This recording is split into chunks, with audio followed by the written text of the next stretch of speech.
Morning now dawned and Shahrazad broke off from what she had been allowed to say. Then, when it was the seventh night, she continued. I have heard, O auspicious king, that, when the fish spoke, the girl overturned the pan with her staff and then left by the way she had come, with the wall closing behind her. At that, the vizier got up and said, This is something which must not be kept from the king. So he went to the king and told him the story, explaining what he had seen for himself. I must see this with my own eyes, said the king, and at that the fisherman was sent for and told to bring another 4 fish like the others. He went down to the pool with 3 guards as an escort and brought the fish immediately. The king ordered him to be given 400 dinars, after which he turned to the vizier and told him, Come and cook these fish in my presence. The vizier did as he was told, brought the pan and, after preparing the fish, he put the pan over the fire and threw them into it. As soon as he did so, the wall split open and out came a black slave, tall as a mountain or like a survivor of the race of Ad. In his hand was a green bough and he asked in a hectoring voice, Fish, fish, are you true to your old covenant? The fish raised their heads from the pan and replied, Yes, yes, we keep to our covenant. If you return, we return. If you keep faith, then so do we. But if you go off, we are quits. The slave came up to the pan, overturned it with the branch that he was holding, and left by the way that he had come. The vizier and the king looked at the fish and saw that they were now like charcoal. The king was amazed and said, This is something that cannot be kept quiet and there must be some secret attached to them. So he gave orders for the fisherman to be summoned, and when the man came, the king asked him where the fish came from. From a pool surrounded by 4 mountains, replied the fisherman, and it is under the mountain outside the city. The king turned and asked, How many days' journey is it? And the fisherman told him that it was half an hour away. This astonished the king and he ordered his troops to mount and ride immediately, with the fisherman at their head, while the fisherman, in his turn, as he accompanied the king, spent his time cursing the Ifrit.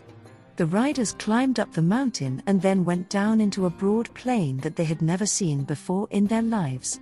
Everyone, including the king, was filled with wonder when they looked at it and at the pool in its center, set as it was between 4 mountains, with its fish of 4 colors, red, white, yellow and blue. The king halted in astonishment and asked his soldiers and the others there whether they had ever seen the pool before. King of the age, they replied, Never in all our lives have we set eyes on it. The elderly were asked about it, but they too said that they had never before seen the pool there. The king then swore by God, I shall not enter my city or sit on my throne again until I find out the secret of this pool and of these fish. He gave orders for his men to camp around the mountains, and then summoned his vizier, a learned, wise and sensible man, with a knowledge of affairs. When he came into the king's presence, the king said to him, I am going to tell you what I want to do. It has struck me that I should go out alone tonight and investigate the secret of this pool and of these fish. I want you to sit at the entrance of my tent and to tell the emirs, viziers, chamberlains and deputies, as well as everyone who asks about me, that I am unwell and that you have my instructions not to allow anyone to come in to see me. Don't tell anyone what I am planning to do. The vizier was in no position to disobey, and so the king changed his clothes and strapped on his sword. He climbed down from one of the mountains and walked on for the rest of the night until morning. He spent all the next day walking in the intense heat, and carried on for a second night until morning. At that point, he was pleased to see something black in the distance, and he said to himself, Perhaps I shall find someone to tell me about the pool and the fish. When he went nearer, he found a palace made of black stones plated with iron, one leaf of whose gate was open and the other shut. Joyfully he stood by the door and knocked lightly. On hearing no reply, he knocked a second and a third time, and when there was still no answer, he knocked more loudly. When no one answered, he was sure that the palace must be empty, and so, plucking up his courage, he went through the gate to the passage that led from it, and called out, People of the palace, here is a passing stranger. Have you any food? He repeated this a second and a third time, and when there was still no reply, emboldened and heartened, he went through the passage to the center of the palace. This was furnished with silks, starry tapestries and other hangings, but there was no one there. In the center was an open space, leading to 4 halls. There was a stone bench, and one hall next to another, then an ornate fountain and 4 lions of red gold, from whose mouths water poured, glittering like pearls or gems. Round and about were birds, and over the top of the palace there was a net of gold that kept them from flying away, but the king was astonished and saddened that he had not seen anyone whom he could ask about the plain, the pool, the fish, the mountains and the palace. He was sitting between the doors, sunk in thought, when suddenly he heard a plaintive sound coming from a sorrowful heart, with a voice chanting these verses. I try to hide what I suffer at your hands, but this is clear, with my eyes exchanging sleep for sleeplessness. Time, you neither spare me nor cease your work. And it is between hardship and danger that my heart lies. Have you no mercy on one whom love's law has abased, or on the wealthy who is now made poor? I was jealous of the breeze as it blows over you, but when fate pounces, then men's eyes are blind. What can the archer do if, as he meets the foe, his bowstring snaps just when he wants to shoot? When cares mass to assault a man? Where can he flee from destiny and fate? When the king heard this lament, he got up and, following the sound, he found a curtain lowered over the door of a room. He lifted it, and behind it he found a handsome young man, well-made, eloquent, with a bright face, ruddy cheeks and a mole on his cheek like a disk of amber. He was seated on a couch raised 1 cubit from the ground, and he fitted the poet's description. There is many a slender one whose dark hair and bright forehead have made mankind to walk in dark and light. Do not find fault with the mole upon his cheek. I would sell my brother in exchange for such a speck. The king was glad to see him and greeted him. He, for his part, was sitting there wearing a silk gown embroidered with Egyptian gold, and on his head was a crown studded with gems. He was showing signs of grief, but when the king greeted him, he replied with the utmost courtesy, "Your dignity deserves that I should rise for you, but I have an excuse for not doing so." "I excuse you, young man," said the king. "I am your guest, and I am also here on an important errand. I want you to tell me about the pool, the fish, this palace, the reason why you are here alone and why you are weeping." When the young man heard this, tears coursed down his cheeks and he wept bitterly until his breast was drenched. He then recited, "Say to the one to whom time grants sleep, how often misfortunes subside only to rise up. While you may sleep, gods, I remain sleepless. For whom is time unclouded, and for whom do worldly things endure?" He sighed deeply and continued to recite, "Entrust your affair to the Lord of all mankind, abandon care and leave aside anxious thoughts. Do not ask how what happened has occurred. For all things come about through the decree of fate." The king, filled with wonder, asked the youth why he was weeping. "How can I not shed tears," he replied, "when I am in this state?" And he reached down to the skirts of his robe and raised it. It could then be seen that the lower half of his body, down to his feet, was of stone, while from his navel to the hair of his head he was human. When he saw this condition of his, the king was filled with grief and regret. He exclaimed in sorrow, "Young man, you have added another care to my cares.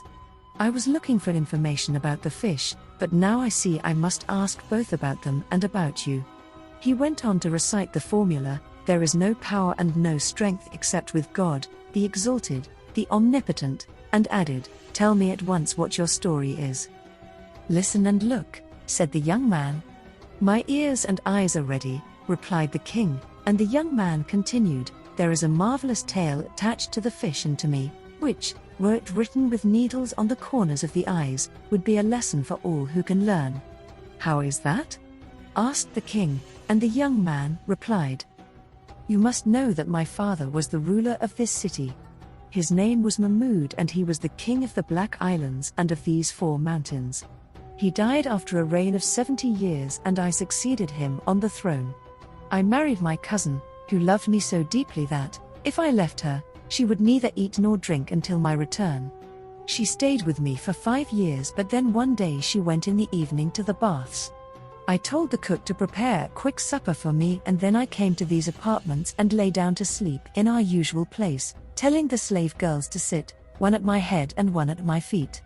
I was disturbed because of my wife's absence, and although my eyes were shut, I could not sleep and I was still alert. It was then that I heard the slave girl who was sitting at my head saying to her companion, Masuda, how unfortunate our master is and how miserable are the days of his youth. What damage he suffers at the hands of that damned harlot, our mistress. Yes, answered the other, may God curse treacherous adulteresses. A man like our master is too young to satisfy this whore, who every night sleeps outside the palace. The girl at my head said, our master is dumb and deluded in that he never asks questions about her. Do you think that he knows about her and that she does this with his consent? Exclaimed the other, adding, she prepares him a drink that he takes every night before he goes to sleep, and in it she puts a sleeping drug. He knows nothing about what happens or where she goes.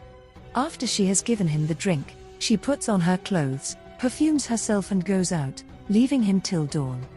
Then she comes back to him and burns something under his nose so that he wakes from his sleep.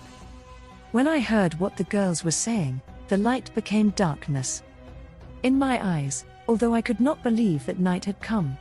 Then my wife returned from the baths, our table was spread and we ate, after which we sat for a time talking, as usual. Then she called for my evening drink, and when she had given me the cup which she had poured out, I tipped the contents into my pocket, while pretending to be drinking it as usual. I lay down immediately and, pretending to be asleep, I heard her saying, sleep through the night and never get up. By God, I loathe you and I loathe your appearance. I am tired of living with you and I don't know when God is going to take your life. She then got up, put on her most splendid clothes, perfumed herself and, taking my sword, she strapped it on and went out through the palace gates, while for my part I got up and followed her out. She made her way through the markets until she reached the city gate. She spoke some words that I could not understand, at which the bolts fell and the gate opened. My wife went out, without realizing that I was following her, and passed between the mounds until she came to a hut with a brick dome. As she went in through its door, I climbed onto the roof and looked down to see her enter and go up to a black slave. One of his lips looked like a pot lid and the other like the sole of a shoe, a lip that could pick up sand from the top of a pebble.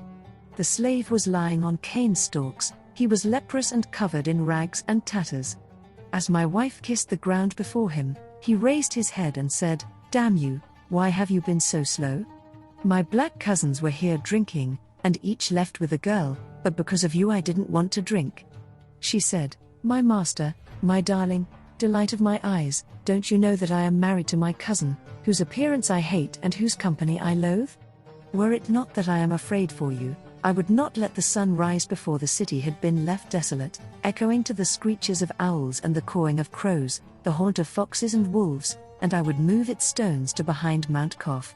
You are lying, damn you, said the black man.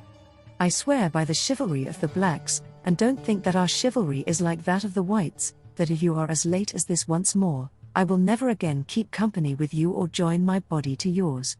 You are playing fast and loose with me. Am I here just to serve your lust, you stinking bitch, vilest of the whites?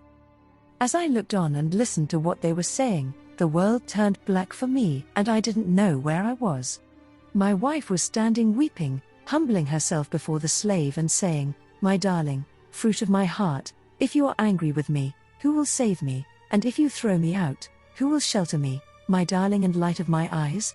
She went on weeping and imploring him until, to her delight, she managed to conciliate him. She then got up and took off all her clothes. My master, she said, is there anything for your servant to eat? Lift the pan cover, he said. There are some cooked rat bones beneath it that you can eat, and you can then go to this jar and drink the remains of the beer there. After my wife had eaten and drunk, she washed her hands and her mouth before lying down naked on the cane stalks with the slave, and getting in with him beneath the rags and tatters. When I saw what she had done, I lost control of myself and, climbing down from the top of the roof, I drew the sword that I had brought with me, intending to kill them both.